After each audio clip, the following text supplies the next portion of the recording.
Climb up the nearest tree and stay there until it has gone away. This woman, in all her eccentricities and in her appearance, is almost impossible to describe, but I shall make some attempt to do so a little later on. Let us leave her for the moment and go back to Matilda in her first day in Miss Honey's class. After the usual business of going through all the names of the children, Miss Honey handed out a brand new exercise book to each pupil. You have all brought your own pencils, I hope, she said. Yes, Miss Honey, they chanted. Good. Now, this is the very first day of school for each one of you. It is the beginning of at least 11 long years of schooling that all of you are going to have to go through. And 6 of those years will be spent right here in Cruncham Hall, where, as you know, your headmistress is Miss Trunchbull. Let me, for your own good, tell you something about Miss Trunchbull. She insists upon strict discipline throughout the school, and if you take my advice, you will do your very best to behave yourselves in her presence. Never argue with her. Never answer her back. Always do as she says. If you get on the wrong side of Miss Trunchbull, she can liquidize you like a carrot in a kitchen blender. It's nothing to laugh about, Lavender. Take that grin off your face. All of you will be wise to remember that Miss Trunchbull deals very, very severely with anyone who gets out of line in this school. Have you got the message? Yes, Miss Honey, chirruped 18 eager little voice.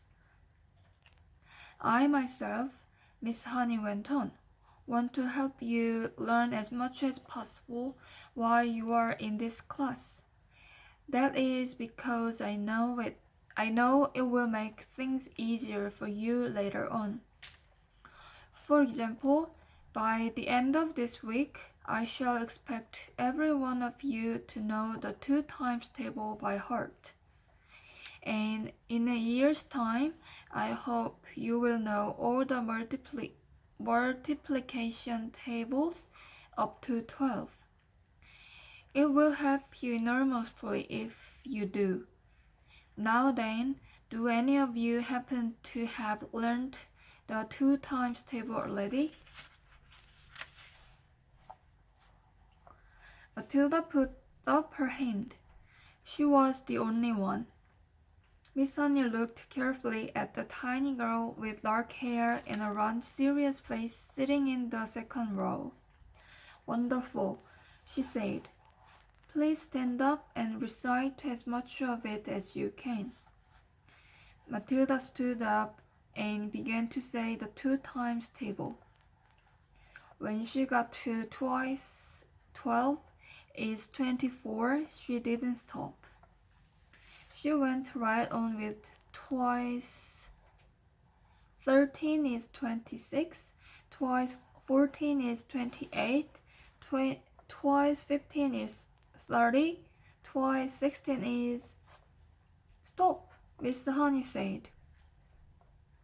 She had been listening slightly spellbound to this smooth recital, and now she said, How far can you go?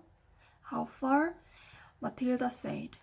Well, I don't really know, Miss Honey. For quite a long way, I think. Miss Honey took a few moments to let this curious statement sink in. You mean, she said, that you could tell me what 2 times 28 is? Yes, Miss Honey. What is it? 56, Miss Honey. What about something much harder, like 2 times 487? Could you tell me that? I think so, yes, Matilda said. Are you sure? Why, yes, Miss Honey, I'm fairly sure. What is it then? 2 times 487. 974, Matilda said immediately. She spoke quietly and politely, and without any sign of showing off. Miss Honey gazed at Matilda with absolute amazement, but when she next spoke, she kept her voice level. That is really splendid, she said, but of course, multiplying by 2 is a lot easier than some of the bigger numbers. What about the other multiplication tables? Do you know any of those? I think so, Miss Honey. I think I do. Which ones, Matilda? How far have you got? I don't quite know, Matilda said. I don't know what you mean. What I mean is, do you, for instance, know the 3 times table? Yes, Miss Honey. And the 4 times? Yes, Miss Honey. Well, how many do you know, Matilda? Do you know all the way up to the 12 times table? Yes, Miss Honey. What are 12 sevens? 84, Matilda said. Miss Honey paused and leaned back in her chair behind the playing table that stood in the middle of the floor in front of the class. She was considerably shaken by this exchange, but took care not to show it. She had never come across a 5-year-old before, or indeed a 10-year-old, who could multiply with such facility. I hope the rest of you are listening to this, she said to the class. Matilda is a very lucky girl.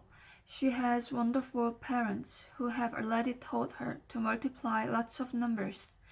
Was it your mother, Matilda, who taught you? No, Miss Honey, it wasn't. You must have a great father then. He must be a brilliant teacher. No, Miss Honey, Matilda said quietly. My father did not teach me. You mean you taught yourself? I don't quite know, Matilda said truthfully. It's just that I don't find it very difficult to multiply one number by another. Miss Honey took a deep breath and let it out slowly. She looked again at the small girl with bright eyes standing beside her desk, so sensible and solemn. You say you don't find it difficult to multiply one number by another, Miss Honey said. Could you try explain that a little bit? Oh dear, Matilda said. I'm not really sure. Miss Honey waited. The class was silent, all listening. For example, Miss Honey said, if I asked you to multiply 14 by 19. No, that's too difficult. It's 266, Matilda said softly. Miss Honey stared at her.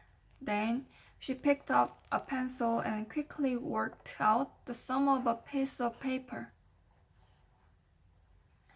What did you say it was? She said, looking up.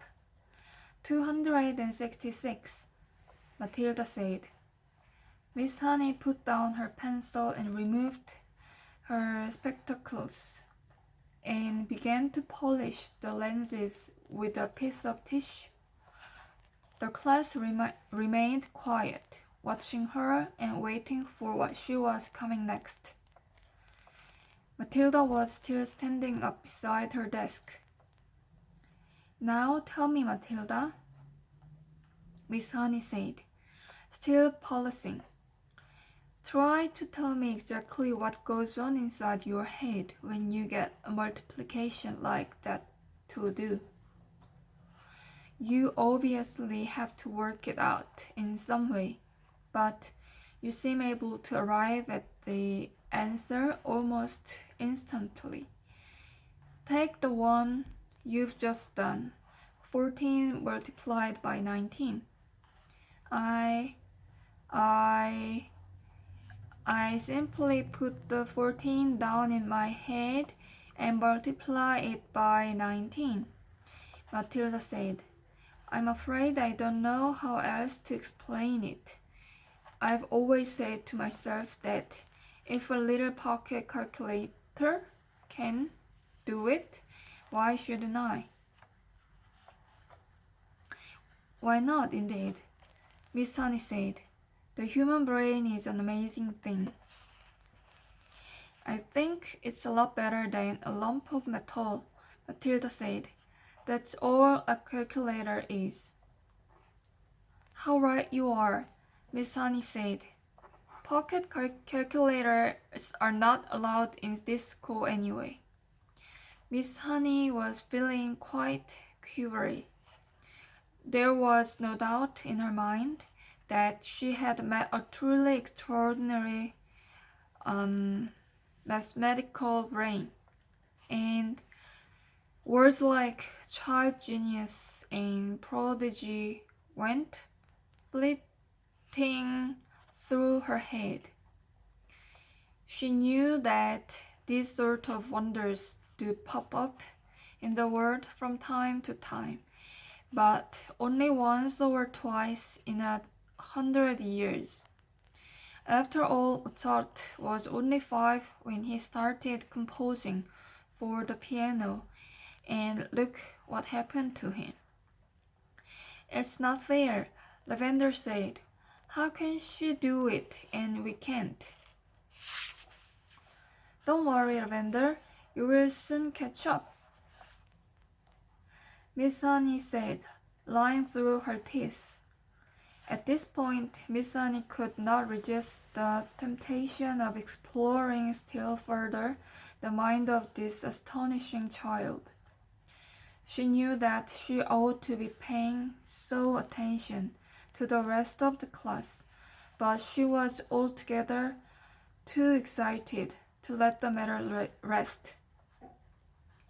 "Well," she said, pretending to address the whole class, "let us leave sums for the moment, and see if any of you have begun to learn to spell. Hands up anyone who can spell cat." 3 hands went up. They belonged to Lavender, a small boy called Nigel, and to Matilda. "Spell cat, Nigel." Nigel spelled it. Miss Honey now decided to ask a question that normally she would not have dreamed of asking the class on its first day. "I wonder," she said, "whether any one of you 3 who know how to spell cat have learned how to read a whole group of words when they are strung together in a sentence." "I have," Nigel said. "So have I," Lavender said. Miss Honey went to the blackboard and wrote with her white chalk the sentence, "I have already begun to learn how to read long sentences." She had purposely made it difficult, and she knew that there were precious few 5-year-olds around who would be able to manage it. "Can you tell me what this says, Nigel?" she asked. "That's too hard," Nigel said. "Lavender, the first word is I." Lavender said. Can any of you read the whole sentence? Miss Sunny asked, waiting for the yes that she felt certain was going to come from Matilda. Yes, Matilda said. Go ahead, Miss Sunny said. Matilda read the sentence without any hesitation at all.